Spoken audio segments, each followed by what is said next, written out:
सिकंदर, हम बहुत कल आपने देखा था इंडिया बांग्लादेश मैच, और क्या आपके तासुरात हैं ब्रीफली? आप जो कह रहे हो, आप लोग जो ये कह रहे हो ना कि वो बांग्लादेश करने वाला था, मेरे हिसाब से थोड़ा सा ज्यादा उनको चढ़ा रहे हो इंडियंस को।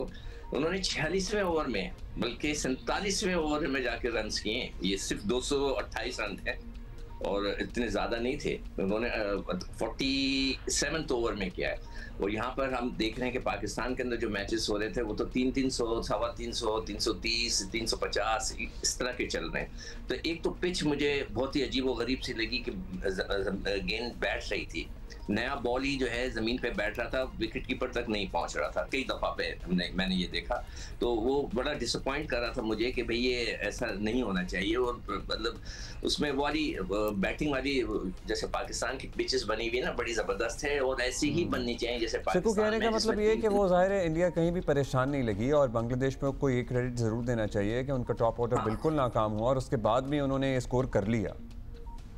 35 पे 5 हो गए थे जी, अंदाजा लगाइए, टॉप ऑर्डर मिडिल ऑर्डर सभी बैठ गए थे और मतलब उसके बावजूद ये स्कोर खड़ा कर दिया।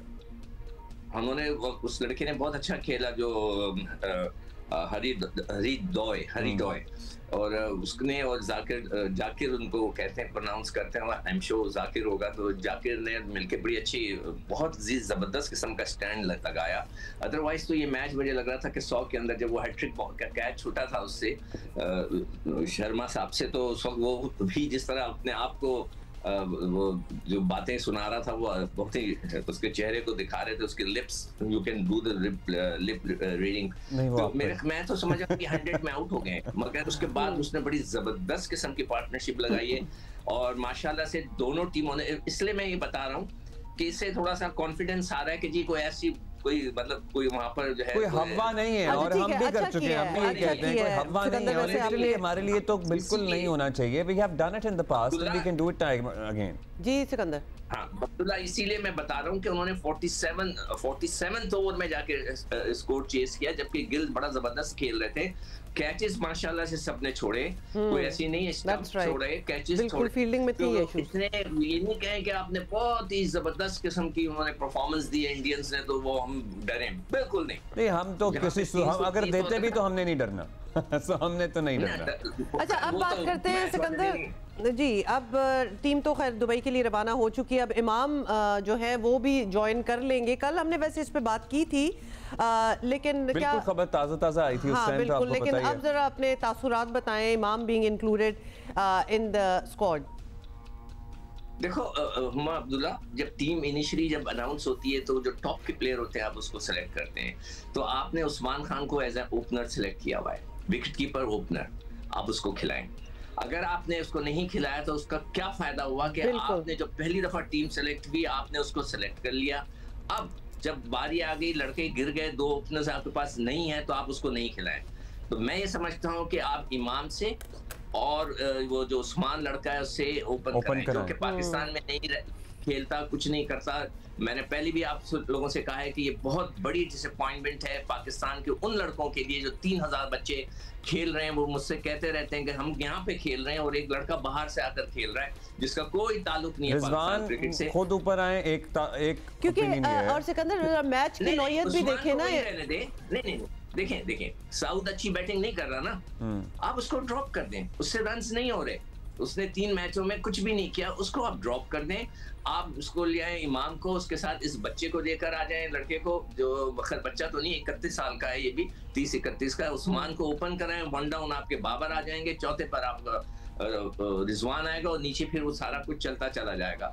तो आप सिंपल रखें और जाके कोशिश करें। मगर देखें, वो गलती जो पाकिस्तान ने की है वही बांग्लादेश ने की।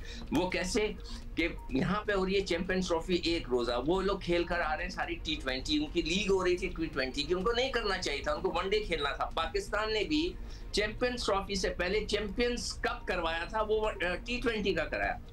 यानी कि मैं तो हैरान और परेशान हो जाता हूँ इन एडवाइजर्स पे जो मोहसिन नकवी साहब को ये गलत किस्म के एडवाइजेस देते हैं। एक रोजा मैच हो रहा है, खेल आप T20 रहे, हाउ कैन इट पॉसिबल? मतलब इम्तिहान हो रहा है मैथ्स का, आप पढ़ रहे हैं साइंस, कैसे हो सकता है? यही चीज बांग्लादेश ने की है, यही चीज पाकिस्तान ने की है। तो ये चीजें मैं नोट कर रहा होता हूँ, इसलिए मुझे गुस्सा आता है कि जी ये क्रिकेटर होके वहां पे सारे क्रिकेटर मौजूद हैं, टेस्ट क्रिकेटर मौजूद हैं, मेंटोर मौजूद हैं, जो कह रहे थे कि पाकिस्तान की टीम को बनाएंगे, जिसमें वकार यूनुस है, उसमें अंदर सकलैन है, उसमें सरफराज है, उसके अंदर मिसबाह उल हक है, शोएब मलिक है। ये बड़े अच्छा, बड़े इस नाम पिच हैं। को क्या रीड करेंगे आप? कल की अगर मैच की परफॉर्मेंस देख लें सिकू जी, बांग्लादेश वर्सेस इंडिया, शामी ने 5 विकेटें ली हैं। So, how is the pitch सामने है behaving जी? और एक और चीज देखिए कि दोनों की तरफ से सिर्फ 250 रन भी नहीं हुए हैं, 230 तक स्कोर गया है, दोनों की तरफ से 100। तो क्या आप कहेंगे 100 गए? नहीं, फिर बताएं क्या हर लड़का 100 भी कर रहा है, आप भी कर रहे हैं ना, हाँ। हमारे लड़के अच्छा, ओके, दोनों तरफ से आप बात कर रहे हैं। मैं इस एंगल से बात कर रहा हूँ कि उधर से भी 200 में 220 पे 100 हुआ है और इंडिया की तरफ से 230 में 100 है। हाँ, 100 तो है। मतलब है, हाँ, तो हमें भी तो 100 करना चाहिए ना। नहीं, 100 तो करना है ही। मतलब इतना 100 के बगैर तो वैसे एक बात बताओ, बताऊं, अब तो the kind of modern day one day cricket जो हो गई है उसमें 100 के बगैर गुजारा नहीं होता, जो भी जीतने वाली टीम है। अच्छा, दूसरा अब्दुल्ला, आप ये देखिए कि वहां पे स्पिनर्स ने कितनी बॉलिंग की है।